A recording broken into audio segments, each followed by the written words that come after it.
Bonsoir. Merci d'être venu ce soir, parfois de très loin. Et merci à la Fondation Michalski de m'offrir cette opportunité de vous présenter un peu mon travail. J'ai pensé, plutôt que de parler du projet sur lequel je travaille en ce moment, de vous dire un peu ce que j'ai écrit dans le passé. Et c'était l'occasion pour moi d'essayer d'identifier un peu les fils rouges de mes livres et puis aussi de me poser les questions sur comment est-ce qu'on choisit ces thèmes, d'où est-ce qu'ils viennent et puis qu'est-ce qui les lie. Alors, l'histoire que je vais vous raconter, elle commence... Ça va? Est-ce que ça va? Ouais. L'histoire commence avec mon premier roman. Paru en 2009 chez Buchet-Chastel et intitulé « L'homme invisible », que vous voyez donc là-haut. Si vous ne le voyez pas, c'est normal. C'est un personnage donc inventé par Wells à la fin du XIXe siècle. Et il m'a toujours... il m'a intrigué quand je l'ai découvert. Vous connaissez peut-être l'histoire, c'est un scientifique qui découvre la formule de l'invisibilité et ce pouvoir et la substance qu'il s'injecte pour devenir invisible finira par le rendre fou. J'avais envie de reprendre ce personnage. J'en ai fait, moi, un avocat fiscaliste qui travaille, qui passe sa journée devant un ordinateur à gérer des sommes d'argent complètement virtuel, qui se résume à quelques chiffres. Et son travail lui semble manquer de sens. Et sa propre vie est tellement solitaire qu'il finit par disparaître complètement. Un matin, il se réveille dans sa chambre d'hôtel et il se rend compte que la lumière le traverse. Alors, c'est un sujet que j'avais choisi parce que j'avais l'impression que aujourd'hui, dans une société de l'image et une société de l'apparence, eh bien, ce mythe de l'homme invisible avait sans doute des choses à dire. Je commence par ce roman parce que c'est un peu le premier livre qui a eu un certain écho. J'ai eu mes premières critiques dans la presse, en Suisse et en France. Et puis, j'ai pu faire mes premières présentations. Et donc, on me demandait souvent, mais... comment est-ce que vous est venue l'idée de reprendre ce thème de l'invisibilité? Et je me souviens assez bien de ce moment. J'étais à Ramallah, en Palestine. J'écrivais dans une pièce qui était assez grande, un peu au mur un peu nu. Et j'étais loin de mes amis, puisque la plupart habitent en Europe.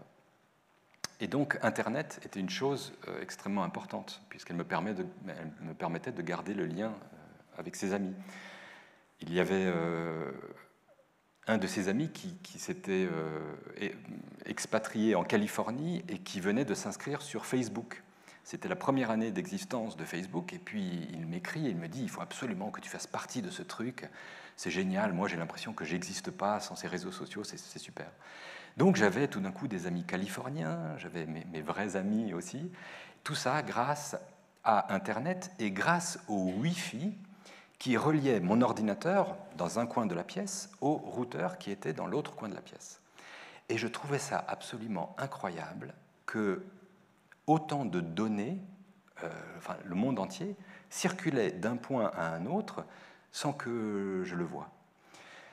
Si j'étais né quelques décennies plus tôt, j'aurais été fasciné de la même façon par la découverte des ondes électromagnétiques et par la radio. Mais bon, pour moi, c'était le Wi-Fi et c'était Internet. Et donc, j'avais l'impression que l'idée de l'homme invisible était née à ce moment-là, devant cet étonnement de cette technologie. Et puis, en fait, un journaliste me dit, un journaliste me dit, mais c'est un thème que vous aimez bien parce que vous en avez déjà parlé dans votre livre précédent. Et là, je suis un peu étonné, donc je vais regarder mon livre précédent. Je vous en montre la couverture parce qu'il y a peu de chances que vous la voyiez ailleurs, puisqu'il est épuisé. Il a été publié aux éditions Samizdat de Genève, et j'en profite pour saluer mes éditrices qui sont venues là ce soir, Denise Mutzenberg, Claire Kreinbuhl et Nicolas Couchepin, qui a eu la gentillesse et la générosité de me les présenter. C'est grâce à elle que j'ai pu publier pour la première fois un livre. Les textes que ce livre contient sont des poèmes en prose, un peu dans la tradition des poèmes en prose de Baudelaire. C'est ce genre de format. Et la plupart ont été écrits dans les années 90, lorsque j'étais étudiant. Donc, je feuillette ce livre pour voir si effectivement je trouve cet homme invisible, et le voilà.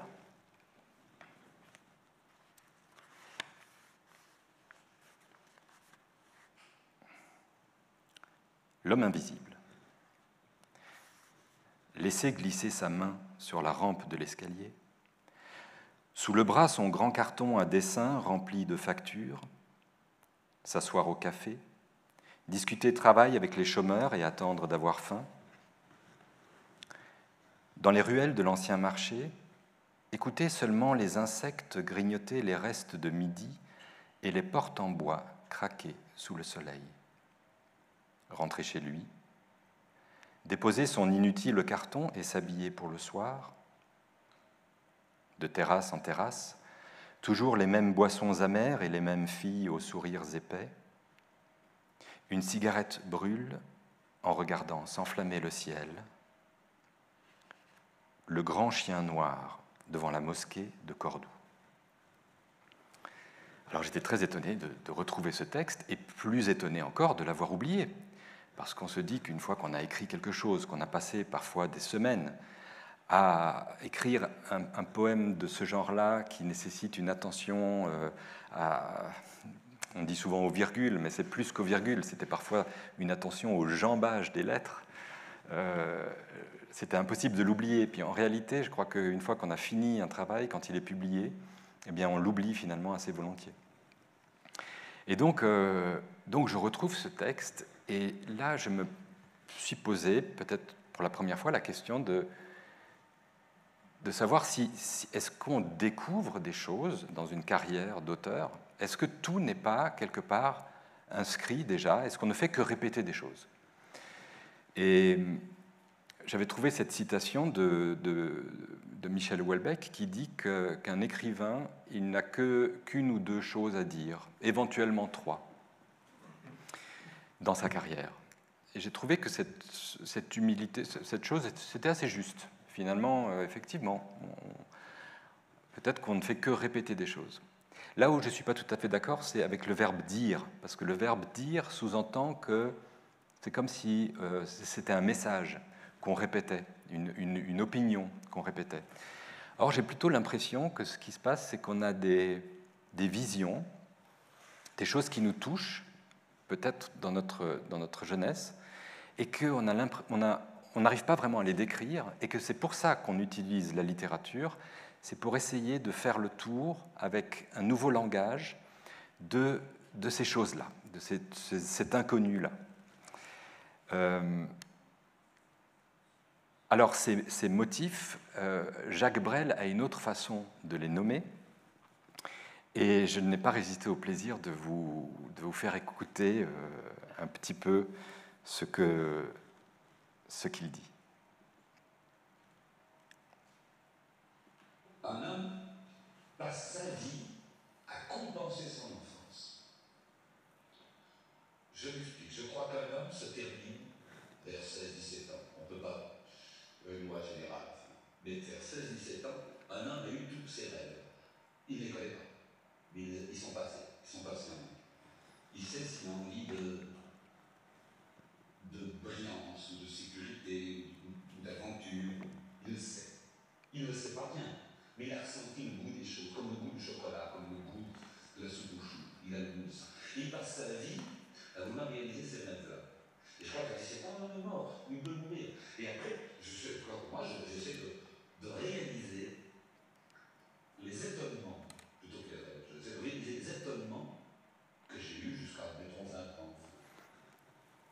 Et à 40 ans, on s'en aperçoit. Voilà, alors vous réfléchirez à ça et puis vous me direz après si ça vous semble correspondre aussi à votre propre parcours, parce que je crois que Brel ne parle pas que des artistes ici. Et puis d'ailleurs, je sais qu'un grand nombre d'entre vous sont des artistes. Mais je trouve ce mot très juste, ce mot d'étonnement, qui nous ramène un petit peu à l'enfance. Et donc, je voulais vous faire part, voilà, de quelques étonnements que j'ai pu ensuite déployer en roman. Alors, le premier dont je vais vous parler, c'est Le Zoo de Rome, paru chez Actes Sud en 2019. Donc là, je fais un saut dans le temps, je me trouve à Rome, avec 2 enfants. C'est un dimanche, et je ne sais absolument pas quoi faire de cette journée. Rome n'est pas tellement riche en infrastructures, disons, adaptées aux enfants, et donc je me dis, allons faire un tour au zoo. Donc je me prépare à y aller. Mais la veille, j'avais parlé avec une amie artiste, et puis elle m'avait dit qu'elle-même aimait beaucoup aller au zoo, non pas pour les animaux, mais pour voir la façon dont ils étaient présentés. Et moi qui pensais aller dans quelque chose qui ressemble un peu à un pénitencier, et puis avec en même temps presque un peu de scrupule d'emmener mes enfants dans un lieu qui ressemble à un pénitencier pour les amuser, c'est quand même un peu ambigu, soudain j'ai visité ce zoo avec un tout autre regard, et je pense que cette leçon de cet artiste, elle vaut pour les artistes, pour les écrivains, mais je pense pour chacun d'entre nous. Il ne faut pas seulement regarder les choses comme on nous les présente, mais regarder ce qu'on veut nous faire voir et la façon dont c'est présenté. Toujours regarder le cadre des choses. Ça, je pense que c'est vraiment peut-être même une leçon de citoyenneté, on va dire. En tout cas, pour moi, c'était une belle leçon d'écriture, parce que j'arrive dans ce zoo et je découvre qu'il n'y a pas seulement là des animaux extraordinaires, mais il y a surtout une architecture qui a déjà un siècle d'existence, assez belle, qu'on n'entretient pas très bien, mais elle me laisse deviner une histoire. Et donc je me suis posé la question de l'histoire de ce zoo. Comment est-ce qu'il est né ? Là, vous voyez une carte qui date de 1911, donc c'était le projet initial du zoo quand il a été créé. Et 1911, c'est la date, c'est l'anniversaire des 50 ans de l'unité d'Italie. Alors, qu'est-ce qu'il fallait faire pour célébrer ce pays ? Eh bien, il fallait d'abord affirmer l'importance de Rome en tant que capitale de cette unité italienne. Et alors, qu'est-ce qu'il faut pour faire une capitale ? Eh bien, il faut un palais de justice, il faut un grand monument posé au milieu, donc ça c'est le monument à Vittorio Emanuele, et il faut un zoo. Toutes ces choses-là ont été inaugurées en 1911. Et alors, je me suis demandé, mais pourquoi un zoo ? D'abord, il fallait le faire parce que Paris avait un zoo, Berlin avait un zoo et Londres avait un zoo, donc évidemment l'Italie aussi. Et puis, je pense que peut-être symboliquement, il faut peut-être réaffirmer la domination de l'humain sur l'animal pour construire une société, una civiltà, on dirait en italien. Donc voilà l'origine de ce zoo à Rome, qui ensuite a connu des phases assez mouvementées dans son histoire, mais qui à chaque fois représentait un peu l'état du pays. Dans les années 20, 30, il a été une vitrine du fascisme. Mussolini, il a exploité ce zoo pour montrer des animaux qu'il était allé chercher dans les colonies, en Éthiopie, en Somalie, et ça lui permettait de montrer aux Romains la grandeur de leur empire. Donc je trouvais ça fascinant parce que c'est une institution assez banale où on se promène assez facilement. Et bien cette institution-là, elle me racontait tout un siècle d'Italie. Et donc j'ai inventé deux personnages, une directrice de la communication aujourd'hui dans le zoo qui rencontre un architecte algérien, un personnage un peu mystérieux, et ils se croisent dans les allées de ce zoo. Parce qu'en voyant ce plan, je me suis dit que ces allées, c'était formidable d'en faire des espèces de parcours narratifs où les personnages allaient se croiser. Et donc, tout en racontant leur rencontre, dans cette espèce d'Éden un peu particulier, eh bien, je raconte comment le zoo grandit, comment il traverse le siècle. Et ce qui est formidable quand on a un lieu comme ça qui est rempli d'animaux, c'est qu'on peut mesurer le contraste et puis interroger le langage humain par rapport au langage animal. Donc c'est aussi ça que j'ai fait dans ce livre-là. Alors là aussi, finalement, cet intérêt pour les animaux, il se retrouve dans ce livre des coléoptères, qui déjà a un titre zoologique, mais qui en plus est rempli d'animaux qui grouillent là-dedans. Et puis, il y a même une scène qui se situe précisément dans un zoo.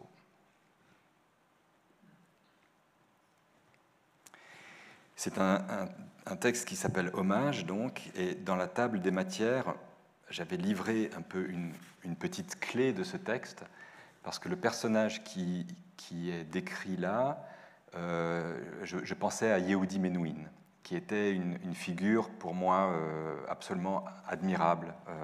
Enfin, ça l'est toujours, c'était peut-être l'incarnation de l'humanisme.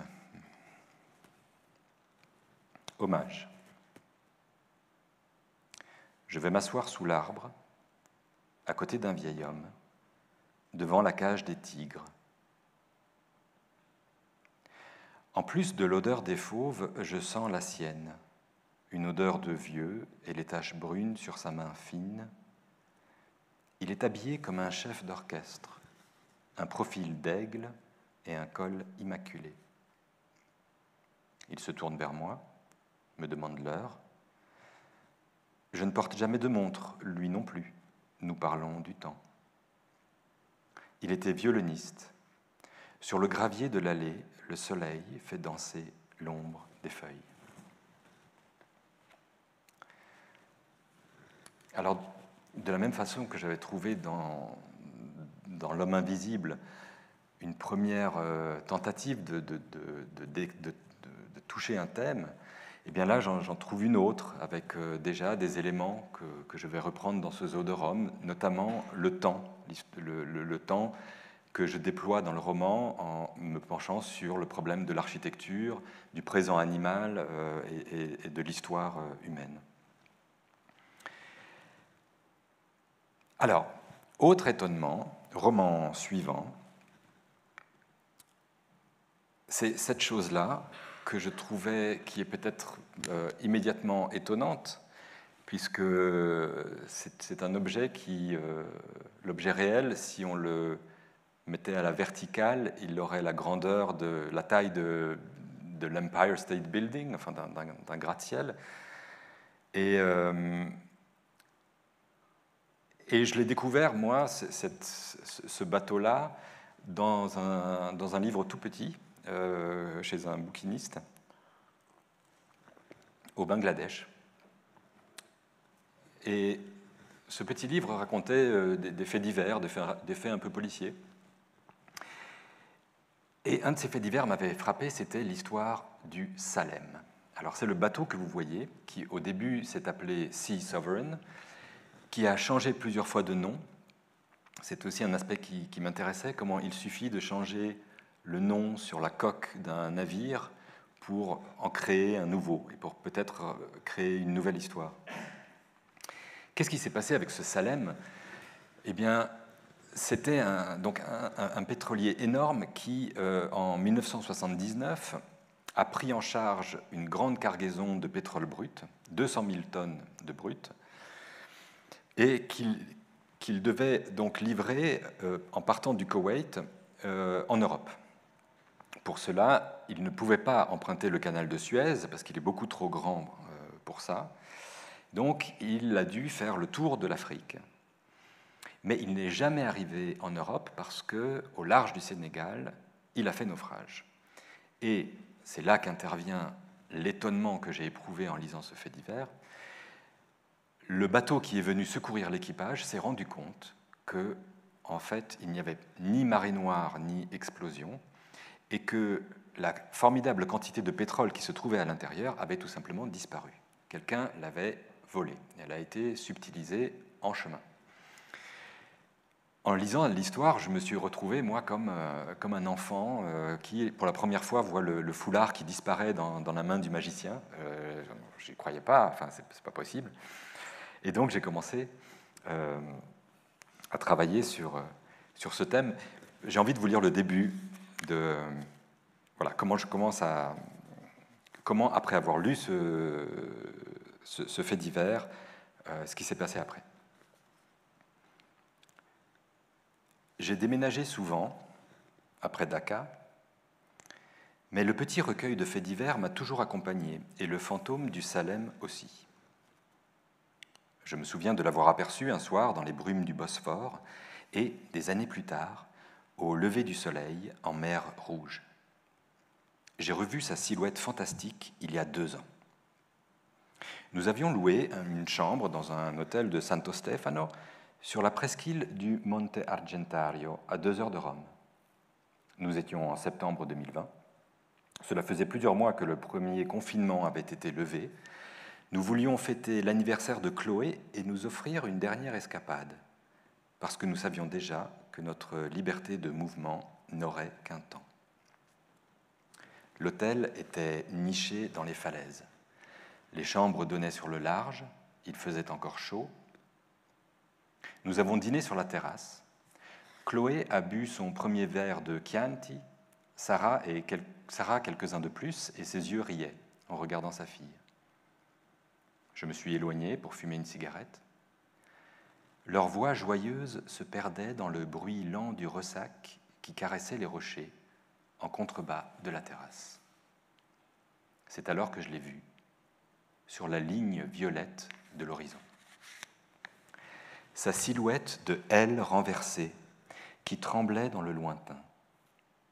Il n'y avait aucun autre navire en vue, et le pétrolier semblait s'être placé là exprès, au beau milieu de la mer, dans le halo des dernières lueurs du couchant. C'était le Salem. Ces cales charriaient des souvenirs enfouis. Il y avait, dans ce petit accroc de l'horizon, la touffeur d'un séjour au Bangladesh, l'odeur de papier humide d'un bouquiniste et le projet d'un livre. Je suis resté là longtemps, à écouter la respiration de la mer. Le navire a fini par se fondre dans l'obscurité. Plus aucune lumière ne trahissait sa présence. La vision m'a poursuivi le lendemain, sur la route côtière qui nous ramenait à la capitale. Sarah s'est replongée dans son travail, les yeux rivés sur l'écran de son téléphone, et, dans le rétroviseur, je croisais parfois le regard absent de Chloé, retranché dans la bulle de ses écouteurs. La radio crachait ses mauvaises nouvelles. L'épidémie resserrait son emprise avec la fin de l'été. Elle n'allait pas tarder à nous enfermer à nouveau dans un appartement qui était devenu, de semaine en semaine, plus étouffant. Mais j'avais trouvé mon échappatoire. Par-delà le volant et le fleuve de bitume, j'entrevoyais une histoire qui tremblait à l'horizon des temps, loin derrière les eaux sages de la Méditerranée. Une histoire d'hommes en prise avec l'océan, une sombre histoire de convoyeurs d'or noir.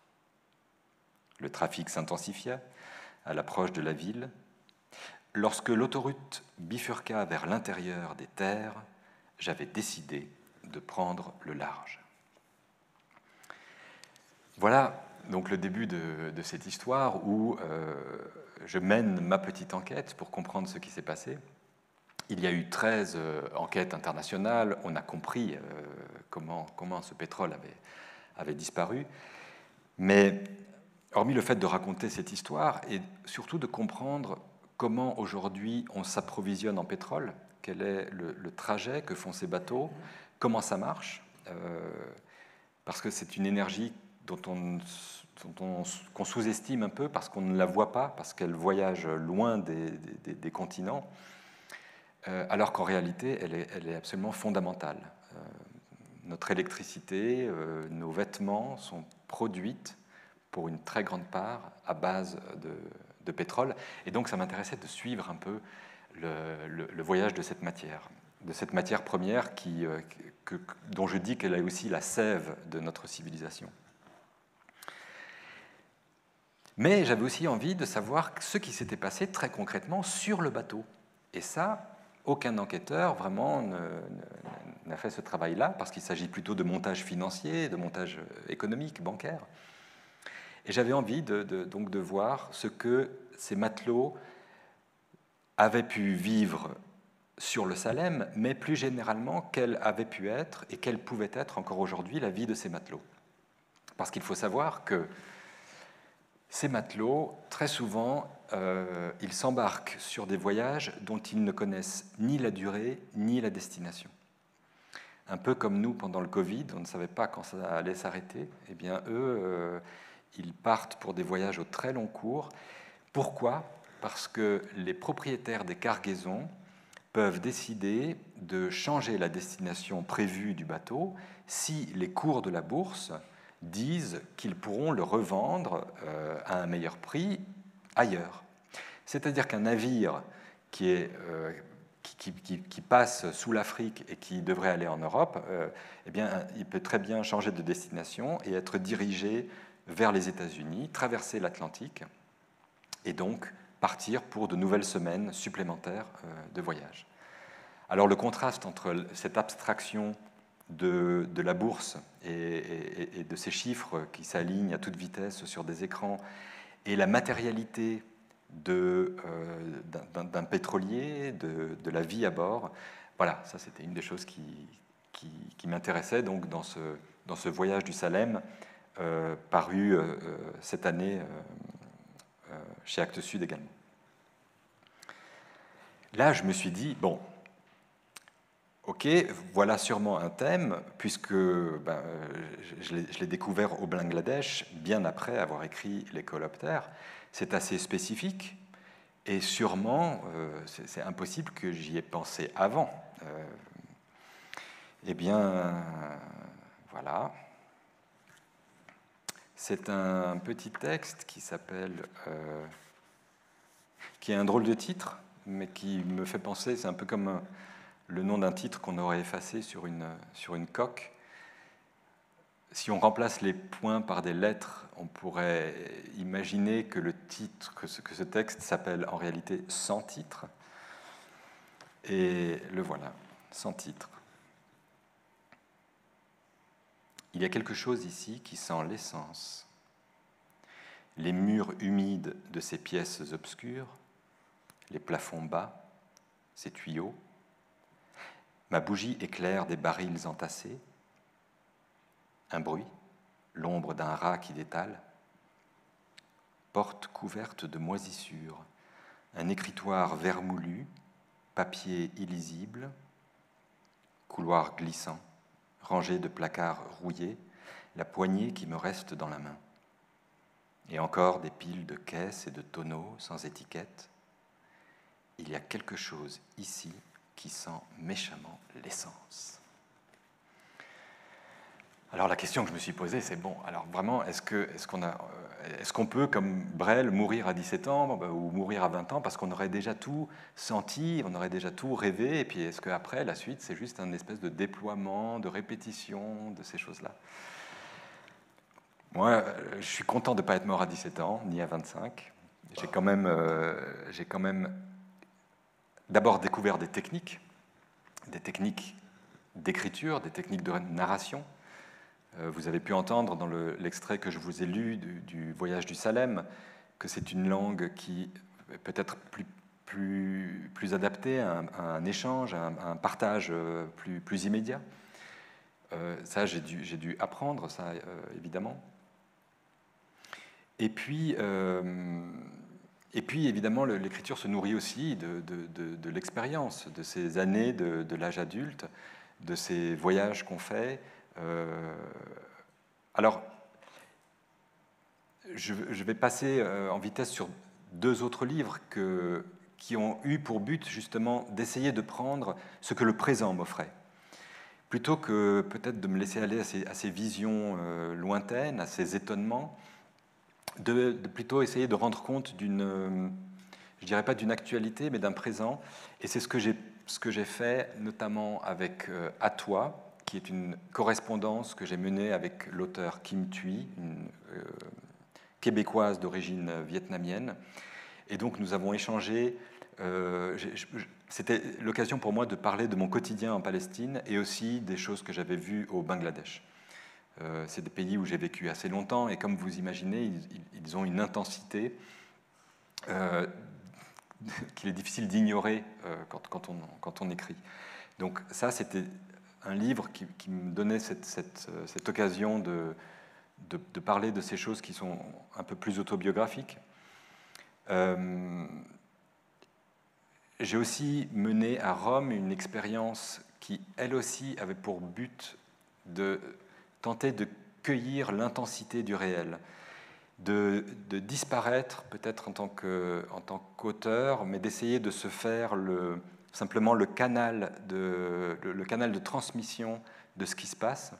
Et donc j'avais inventé un dispositif qui consistait à m'asseoir dans la rue, dans une rue très fréquentée de Rome, avec un carton, une vieille machine à écrire posée dessus et 2 chaises.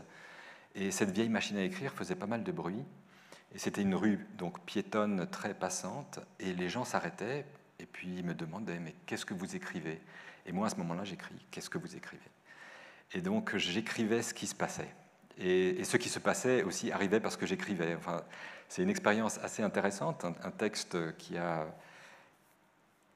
assez unique, je crois, mais qui est aussi assez expérimental. Et quand on dit d'un texte qu'il est expérimental, c'est souvent que l'expérience est un peu ratée.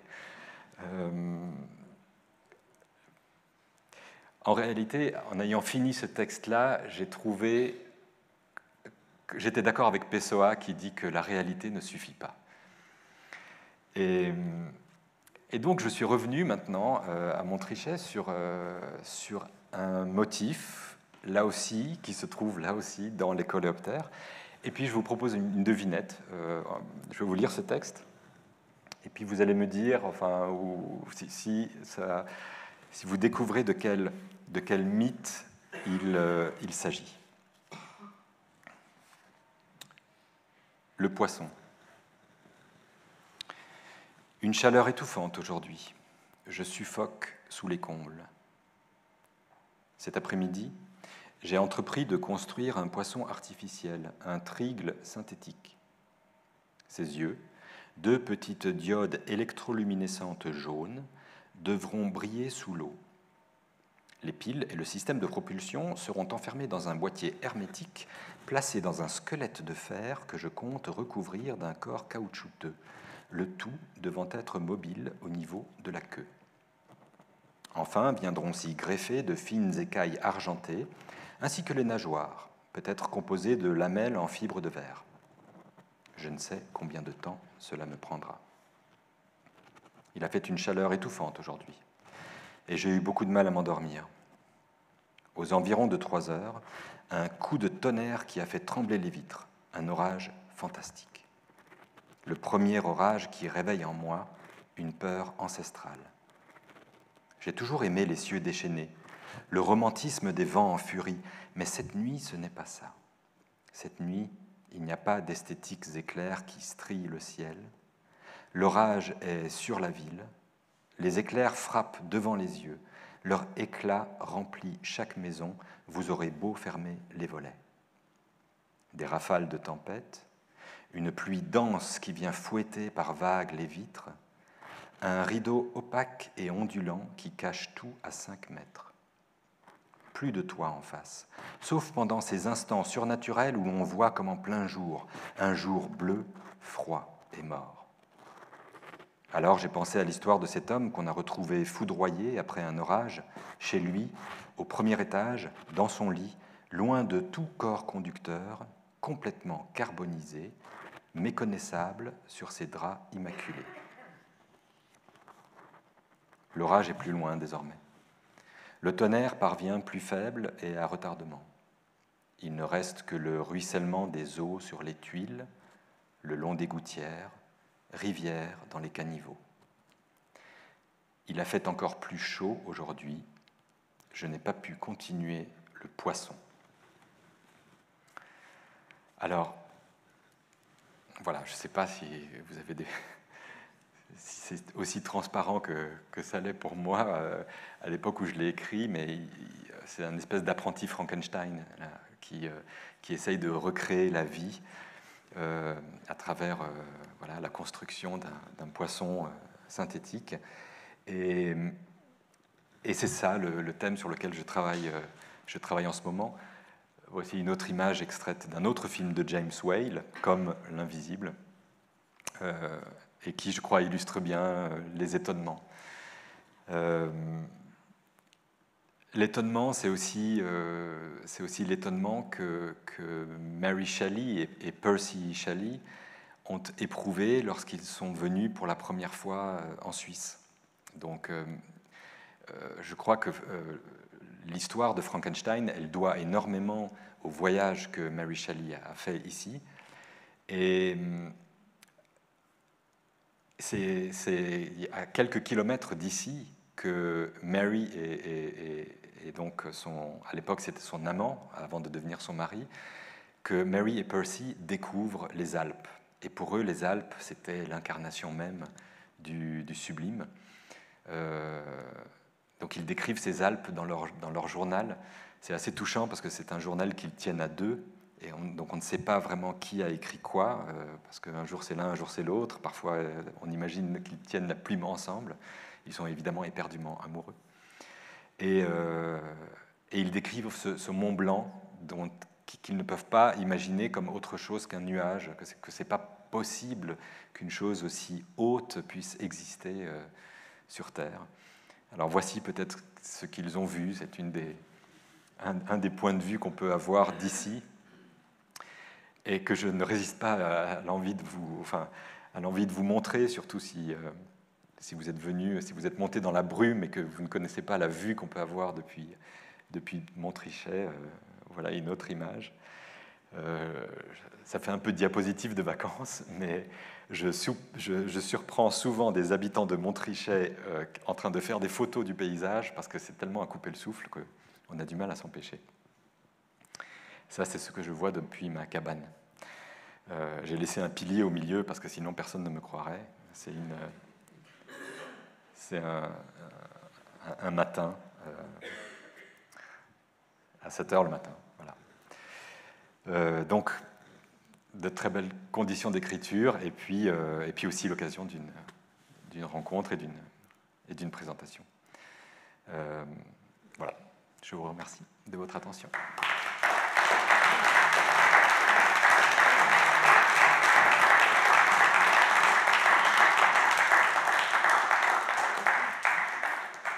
Si vous avez des questions qui vous brûlent les lèvres, vous pouvez les poser, mais sinon, je pense que c'est peut-être mieux de les partager autour d'un verre. Donc il y a un apéritif qui nous attend et je me réjouis de discuter avec vous. Mais alors peut-être une question. Oui, toute question comme ça par curiosité. Il faudrait juste attendre que le micro arrive pour qu'on puisse vous enregistrer.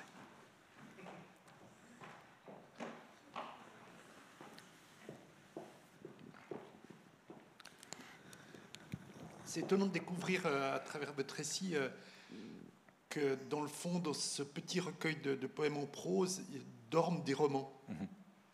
Et donc, est-ce que vous n'avez pas la curiosité de tricher un peu et de voir un peu plutôt que... Là, vous avez chaque fois dit, tiens, j'ai été chercher, mais peut-être que potentiellement, des romans sont là comme des poissons sous les rochers.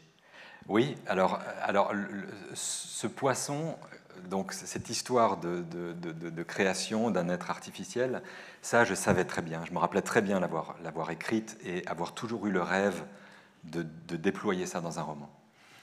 Mais pour les autres, notamment, oui, pour tous les trois autres, c'était à chaque fois une surprise de le redécouvrir. Et je pense que même si je relisais des textes sur des scènes que j'ai vécues en Palestine ou au Bangladesh, eh bien, dans la façon de les écrire, dans peut-être certaines images que j'ai choisi de garder de ces journées, peut-être que j'arriverai à retrouver ça dans ce petit recueil. Parce que finalement, on écrit toujours avec ses obsessions et on a un seul regard sur le monde. Malheureusement, on est limité, donc on écrit avec notre passé et sans doute beaucoup avec notre enfance, comme le disait Brel, ou notre adolescence, disons. Merci à vous.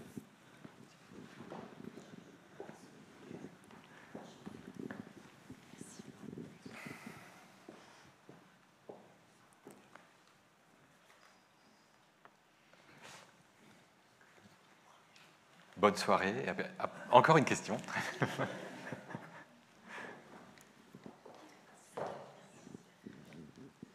J'avais noté que vous disiez, quand on dit un texte expérimental, l'expérience est un peu ratée. Est-ce que vous pouvez m'expliquer cela? Ben, c'est souvent quand on dit voilà, ben, j'ai fait ce truc-là, ben, c'est un peu expérimental. Ça veut dire fais attention, c'est presque illisible, mais si tu y mets beaucoup d'attention, peut-être que tu y trouveras quelque chose d'intéressant. Alors, je pense qu'en réalité, une grande œuvre, ce serait un texte expérimental qui a réussi et dont on n'aurait jamais besoin de dire c'est expérimental. Voilà, mais moi, je suis tout à fait pour les expériences. Et j'ai fait beaucoup de livres dont je n'ai pas parlé qui ne sont pas publiés parce que justement, c'était des envies de faire des expériences. Mais je crois qu'il faut assumer aussi le fait que l'expérience puisse être ratée. On dit souvent que l'art consiste à prendre des risques, mais ça me semble trop facile de le dire s'il n'y a pas des conséquences. Le risque, ça veut dire qu'on peut vraiment se casser la gueule, qu'on peut vraiment travailler 1 an sur quelque chose qui finalement ne marche pas. Voilà.